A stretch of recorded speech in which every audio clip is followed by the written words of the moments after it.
అందరికీ నమస్కారం అండి. అందరూ ఎలా ఉన్నారు? నేను చాలా బాగున్నానండి. మీ అందరూ కూడా బాగుండాలి. ఆ హరిహరాదుల యొక్క కృపా కటాక్షాలు అందరూ కూడా కలిగి అందరూ బాగుండాలని కోరుకుంటూ ఇవాల్టి వీడియోలో అత్యంత శక్తివంతమైన మహిమాన్వితమైన అందరూ సింపుల్గా పెట్టి అంటే మనము తక్కువ శ్రమ ఎక్కువ లాభం అంటారు కదా, అలాంటి ఫలితాలను ఇచ్చే నిమ్మకాయ దీపాన్ని ఎలా పెట్టాలి అని ఇవాల్టి వీడియోలో డీటెయిల్గా అయితే చూద్దామండి. చాలామంది తెలియకుండా కొన్ని తప్పులు చేస్తున్నారు. ఆ తప్పులు చేయడం వల్ల మనకి పుణ్యము అలాగే లాభము అటు ఉంచి నష్టాలు అయితే మనం పాలవుతాం. ఎందుకంటే మనం పెట్టినా కూడా మనకి ఫలితం అనేది దక్కదు. అవి ఏమిటో ఇవాళ వీడియోలో డీటెయిల్గా అయితే చెప్తానండి.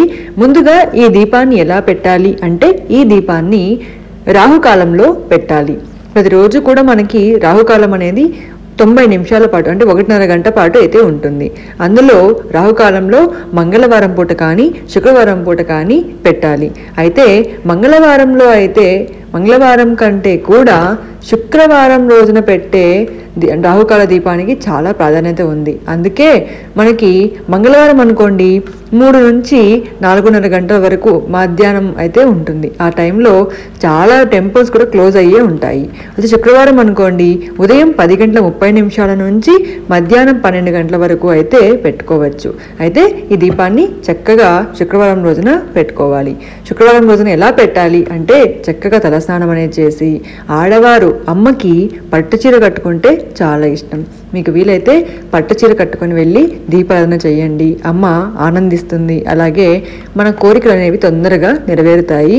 అలాగే మనకి ఐశ్వర్యం అనేది చేకూరుతుంది. అలా వీలు కాని వాళ్ళు కనీసం మామూలు చీరైనా కట్టుకోవాలి. అంతేకాని డ్రెస్లలో మాత్రం ఈ దీపారాధన మాత్రం అస్సలు చేయకండి. ఖచ్చితంగా చీర కట్టుకొని మాత్రమే వెళ్ళాలి. అంతేకాకుండా తలస్నానం చేసి వెళ్ళాలి. అంతేకాకుండా ఉపవాసం అనేది ఉండాలా అంటే ఉపవాసం అనేది ఉండాలండి మనం దీపారాధన చేసేంత వరకు. ఆ తర్వాత ఇంటికి వచ్చి మనం దీపారాధన మనం ఇంట్లో కూడా అన్నీ చేసేసుకొని ఆ తర్వాత మనము టిఫిన్ కానీ అన్నం కానీ తినవచ్చు. మామూలుగా అయితే ఉండవచ్చు. అయితే ఈ అమ్మవారికి శుక్రవారం రోజున మనము దీపాలనేవి వెలిగించాలి. నిమ్మకాయలు అనేవి ఎన్ని పెట్టాలి అంటే నిమ్మకాయలు ఇంట్లో అనేది కట్ చేయకూడదండి. అక్కడికే తీసుకువెళ్ళి ఒక చాకును కూడా తీసుకువెళ్ళి 2 అంటే మనం సరి నిమ్మకాయలు తీసుకొని బేసి సంఖ్యలో అమ్మకి దీపాలు పెట్టాలి. అంటే ఇప్పుడు 2 నిమ్మకాయలు తీసుకున్నాం అనుకోండి, వాటిని కోస్తే 4 అవుతాయి. సో ఒకటి పక్కన పెట్టేసి 3 దీపాలు అమ్మకు పెట్టవచ్చు. అలా మీరు వారాల వారీగా పెట్టాలి. ఒక 5 వారాలు అనుకోండి 3 దీపాలు, 5 దీపాలు, 7 దీపాలు, 9 దీపాలు, 11 దీపాలు, ఇలా 11 దీపాలతో మనకి ముగింపు అనేది అవుతుంది. లేదు మేము ప్రతి వారము పెడతామనే వాళ్ళు 5 దీపాలు పెట్టండి, చాలా మంచిది. లేదు అనుకుంటే 9 దీపాలు పెట్టండి, చాలా మంచిది. 3 అనేది వద్దండి. స్టార్టింగ్ నుంచి మీరు 5 వారాలు పెట్టాలి అన్న వాళ్ళు మాత్రమే 3 అనేది పెట్టండి. లేదు మేము ఇంకా పెడుతూనే ఉంటాము, మాకు వీలైనప్పుడల్లా పెడుతూ ఉంటాము ఇలా అన్నీ కాదు అంటే మీరు 5 కానీ 9 కానీ 11 కానీ పెట్టండి. ఇలా దీపాలు అనేవి వెలిగించుకోవాలండి. అక్కడే జ్యూస్ చేసి అక్కడే పడేస్తారు కూడా. అక్కడ ఒక మనకి బకెట్ అనేది పెట్టింటారు. సో అందులోనే చక్కగా చేసి అక్కడే మనం ప్రమిదలు అనేవి తయారు చేసుకొని అంటే ఈ డొప్పలే ప్రమిదలు అండి. మళ్ళీ సపరేట్గా ప్రమిదలు అనేవి పెట్టాల్సిన అవసరం లేదు. చక్కగా అక్కడే డొప్పలు చేసుకొని మనము ఒత్తులు నెయ్యిలో కలిపి అంటే ముందుగా తడిపి పెట్టుకొని డబ్బాలో పెట్టుకున్నా పర్వాలేదు. అక్కడే ఒక నెయ్యి ప్యాకెట్ తీసుకొని అలా చేసుకున్నా పర్వాలేదు. కాకపోతే అమ్మకి దీపాలు పెట్టే ఈ నిమ్మకాయ దీపంలో కరిగించిన నెయ్యిని మాత్రమే వేయాలి. గడ్డ నెయ్యిని వేయకూడదు, పేరుకున్న నెయ్యిని వేయకూడదు. కాబట్టి మీ ఇంటి దగ్గరే కొంచెం వేడి చేసుకొని వెళ్ళినట్లయితే అక్కడ పెట్టుకోవడానికి మీకు ఈజీగా ఉంటుంది. అంతేకాని మనకి అవైలబిలిటీలు ఉంటాయి కదా మార్కెట్లో నెయ్యి దీపాలు, అలాంటివి ఈ నిమ్మకాయల దీపానికి పెట్టకూడదండి. ఎంత నియమనిష్టలతో చేస్తామో అంత త్వరగా మనకి ప్రతిఫలం అనేది చేకూరుతుంది. పిల్లలు లేని వారు మీరు అమ్మవారి టెంపుల్లో కానీ లేకుంటే వేప చెట్టు రాగి చెట్టు కలిసి ఉన్న నాగుల రాళ్ళు ఉంటాయి కదండి, అక్కడ రాహుకాలంలో పెట్టి చూడండి. 5 వారాలలో మీకు సంతానం అనేది ప్రెగ్నెన్సీ అనేది కన్ఫర్మ్ అవుతుంది. అంతేకాకుండా మనం నైవేద్యం అనేది పెట్టాలి అనుకుంటే అమ్మకి పెసరపప్పు, పానకం, మజ్జిగ లేదా ఏవైనా పళ్ళు అలా నైవేద్యం పెట్టి అక్కడే ఉన్న సుమంగలికి ఎవరికైనా మనము తాంబూలంలాగా ఇవ్వాలి. కుదిరితే మీకు ఇంకా పసుపు కుంకుమ, పూలు, గాజులు, జాకెట్ ముక్క అలాంటివి ఇస్తే కూడా మనము అంటే అక్కడ తాంబూలంగా ఇస్తే కూడా గుళ్ళో అందరికి పసుపు కుంకుమ ఇస్తే కూడా మనకి సౌభాగ్యం అనేది చేకూరుతుంది. ఇలా దీపారాధన అనేది పెట్టుకోవాలి. అయితే ఈ దీపారాధన కొన్ని రోజులలో చేయకూడదు. అలాగే కొన్ని అంశాలు అనేవి మనము పాటించాలి. అవేమంటే నిమ్మకాయలు ఎప్పుడు కూడా మచ్చలు లేనాటివి, వాడిపోనాటివి మనం పెట్టకూడదండి. ఫ్రెష్ నిమ్మకాయలు తీసుకొని ఆకుపచ్చని లేదా పసుపచ్చని రంగుతో, ఇంకా ఆకుపచ్చ ఉంటే కూడా ఇంకా చాలా మంచిదండి. అలాగే ఈ దీపాలని పీరియడ్ టైంలలో అంటే నెలసరి సమయంలో పెట్టకూడదు.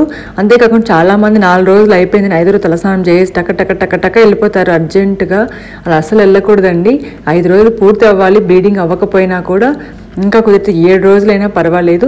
సో 5వ రోజులో ఉన్నప్పుడు కూడా మనము ఈ నిమ్మకాయల దీపం అనేది పెట్టకూడదు.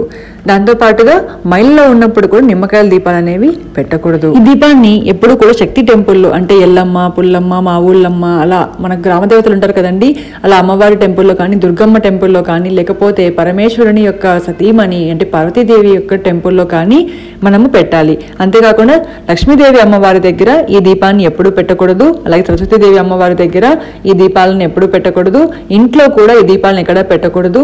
అంతేకాకుండా తులసికోట దగ్గర కూడా ఈ దీపాలని పెట్టకూడదు. కేవలం గుడిలో మాత్రమే పెట్టాలి.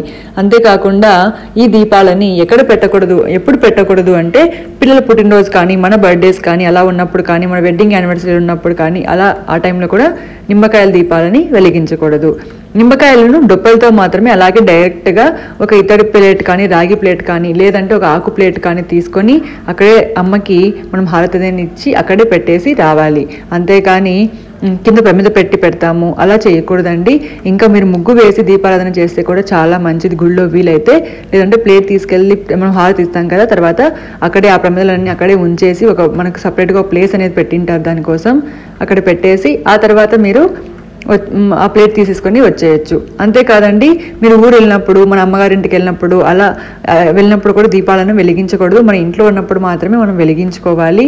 అంతేకాకుండా ఎవరైనా బంధువుల ఇంటికి వెళ్ళినప్పుడు కూడా, పెళ్ళిళ్ళకి వెళ్తాము, అరే శుక్రవారం కదా ఈరోజు మిస్ అయ్యిందామని అలా కూడా వెలిగించుకోకూడదు.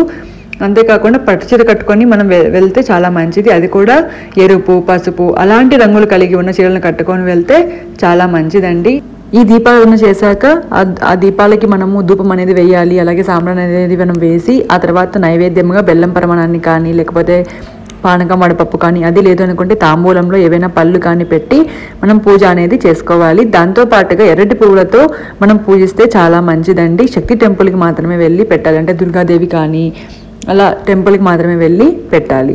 ఇదండి ఇవాళ వీడియో. డీటెయిల్డ్గా అయితే ఎక్కడ మిస్ అవ్వకుండా చెప్పాను అనుకుంటున్నాను. ఏదైనా మిస్ అయితే మీకు ఏమైనా డౌట్ వస్తే కామెంట్ రూపంలో చెప్పండి, తప్పకుండా అయితే నేను రిప్లై ఇస్తాను. దాంతోపాటుగా ఈ నిమ్మకాయ దీపం అనేది ప్రతి ఒక్కరు కూడా పెట్టుకోండి, చాలా మంచిది. సంతానం లేకపోయినా, ఉద్యోగం లేకపోయినా, లేకపోతే పెళ్లి కాకపోయినా, కుజదోషాలు, రాహుకేతు దోషాలు అలాంటివి ఏమన్నా కూడా అన్నీ పోతాయండి. చాలా మంచిది. సింపుల్. 10:30 అంటే మీరు కొంచెం 10:45, 11 ఆ టైంలో పెట్టండి. ఒక సూర్యోదయానికి అటు ఇటు కొంచెం మనకి ఇబ్బంది అయినా గడియలనే ప్రారంభం కాకపోయినా 11 అనేది మధ్యస్థానం కాబట్టి మనకి ఇబ్బంది లేకుండా రాహుకాలంలో పెట్టామనే ఒక తృప్తి అనేది ఉంటుంది. ఇదండి ఇవాళ వీడియో. నచ్చితే లైక్ చేయండి, మీ ఫ్రెండ్స్ అందరికీ షేర్ చేయండి. అలాగే మరిన్ని మంచి విశేషమైన వీడియోస్ కోసం మన ఛానల్ని సబ్స్క్రైబ్ చేయడం మాత్రం మర్చిపోకండి. అందరూ కూడా బాగుండాలి, అందులో మనం కూడా ఉండాలని కోరుకుంటూ సర్వేజన సుఖినో భవంతు.